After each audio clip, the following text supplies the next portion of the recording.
خوش آمدید دوستو، امید ہے آپ سب خیریت سے ہوں گے۔ دوستو آج میں آپ کے لیے لیٹسٹ پاکستان کے پروجیکٹس لایا ہوں جو 2030 تک مکمل ہو جائیں گے۔ ان پروجیکٹس میں کچی کنال پروجیکٹ سے لے کر سی پیک کے فیز 2 تک اور نیو اسلام آباد مری ریلوے پروجیکٹ سے لے کر پاکستان کی پہلی میگا ڈیجیٹل سٹی تک بات کریں گے۔ دوستو ہمارے ساتھ جڑے رہیے گا، ویڈیو بہت ہی دلچسپ ہونے والی ہے۔ دوستو پاکستان کے حالات دیکھتے ہوئے یہ بات ماننا مشکل ہے کہ اتنے کم وسائل ہونے کے باوجود اس نے اتنے بڑے صحرا کو نہر میں کیسے بدلا۔ اس نے 72,000 ایکڑ رقبے کی زمین کو سیراب کر دیا، جو دوستو یہ ایک ٹائم پہ وسیع خشک بنجر زمین تھی۔ یہ زمین کچی کے علاقے میں موجود ہے جو پاکستان کے صوبے بلوچستان میں واقع ہے۔ دوستو اس علاقے میں اس میگا پروجیکٹ کے بننے سے پہلے پینے کا صاف پانی اور پانی کی کمی نسلوں کے لیے ایک مستقل چیلنج تھی، اور لوگوں کو دور دراز کے گاؤں دیہاتوں میں سفر کر کے پانی میسر ہوتا تھا یا وہ بارشوں کا انتظار کرتے رہتے تھے۔ یہ لوگ آئے دن اکثر حکومت سے صاف پانی کی اپیل کرتے نظر آتے تھے۔ پاکستان کی حکومت نے اسی مسائل کو سامنے رکھتے ہوئے آخر کار 2000 میں جنرل پرویز مشرف نے کچی کنال پروجیکٹ کو شروع کیا۔ حکومت کا مین مقصد دریائے سندھ کے پانی کو کچی کے علاقے کی طرف موڑنا تھا تاکہ یہ پانی کچی کے علاقے کے لیے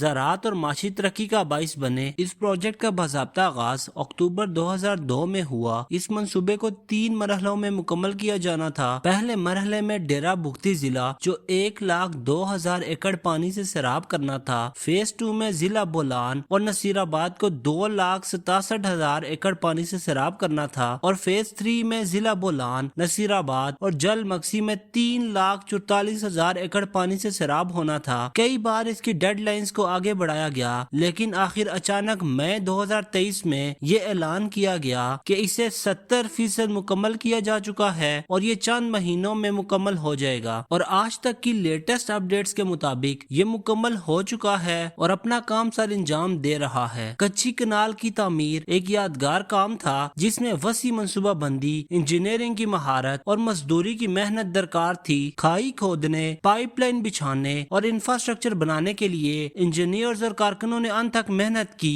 کچی کنال ایک ایسا منصوبہ ہے جو بلوچستان کے پاس ماندہ علاقوں میں سیراب اور زراعت کے قیام کے ذریعے غربت میں کمی کرے گا اور ایگرو بیسڈ اکانومی کو فروغ دے گا۔ دوستو پاکستان نے اس پروجیکٹ پر 80 بلین روپے خرچ کیے ہیں، اور اس منصوبے کا فائدہ سب سے پہلے لوکل عوام کو ہوگا۔ کچی کے پاس ماندہ علاقوں میں لوگوں کو پینے کا صاف پانی ملے گا، لوگ اپنی فصلیں اگا سکیں گے، زراعت میں تیزی نظر آئے گی، لوگوں کو ملازمتیں ملیں گی اور لوگوں کے لیے آسانی ہوگی۔ پھر اس کے بعد دوستو یہ ملک کی اکانومی میں بھی اپنا حصہ ڈالے گا۔ اس کنال سے اور بھی بہت سارے فائدے اٹھائے جا سکتے ہیں، لیکن اس کا سب سے بڑا فائدہ پینے کا صاف پانی میسر ہوگا۔ دوستو اب بات کرتے ہیں اس پروجیکٹ میں آنے والی مشکلات کی۔ جیسا کہ پاکستانی انجینئرز کے سامنے آنے والی پہلی مشکل جیوگرافیکل لوکیشن کی تھی، کیونکہ یہ نہر الگ الگ علاقوں سے ہو کر گزرنے والی تھی، جہاں کئی جگہوں پر پہاڑ تھے اور کئی جگہوں پر بنجر میدان۔ اس کے علاوہ اس نہر کو ریگستان سے بھی گزرنا پڑا۔ ایسے ہر علاقے کے حساب سے الگ الگ مشینز اور ٹیکنالوجی استعمال کرنی پڑی۔ دوسرا، پاکستان میں غریبی بھی اپنے عروج پر ہے اور پاکستان کی جی ڈی پی دن آئے گر رہی ہے۔ دوستو اس نہر کے لیے پاکستان کے پاس بہت کم بجٹ تھا، لیکن پاکستان نے اس بجٹ کو بہت اچھی طرح یوٹیلائز کیا اور اچھے طریقے سے اس پر کام مکمل کیا۔